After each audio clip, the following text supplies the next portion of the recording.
हार्दिक निमन्त्रणा।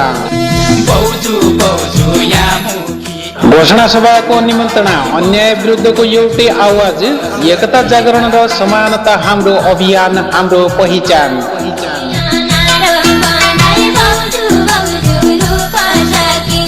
विश्वभरका अपहेलित, पिछडिएका र अन्यायमा भरिएका सर्वहारा वर्गको मुक्ति, न्याय र अधिकारका लागि एउटा नयाँ युगको सुरुवात हुँदैछ। सदियौंदेखि विभेद, कुसंस्कार र असमानताको साङ्लो चुडाल्न हामी एकजुट हुँदैछौँ। विश्व जागरण एकता समाज भारत नेपालको भव्य घोषणा सभामा सहभागी भई वर्ग सङ्घर्ष र समानताको यो महान अभियानलाई सफल पारौँ। कार्यक्रमको विवरण मिति 15 तारिक मार्च 2026 आइतबार।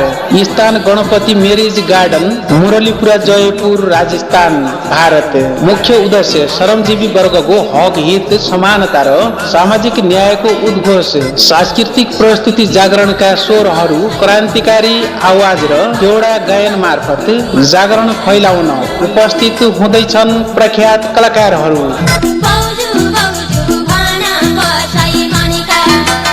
डिक्राबादी प्रख्यात देउडा गायिका रेजिना बाबी, मुम्बईकी रेखा, रवि परियार, वीरेन्द्र सोग। सम्पर्कका लागि केन्द्रीय इन्चार्ज जीवन विक 7483634758, केन्द्रीय अध्यक्ष सुनिल टमट्टा 7424807560। आउनु हातेमालो गरौँ, अन्यायको विरुद्धमा सङ्घर्षको बिगुल फुगाउँ। तपाईको उपस्थिति नै परिवर्तनको आधार हो। धन्यवाद। आइबिओ अपडेटबाट इन्द्रबहादुर ओखेडा।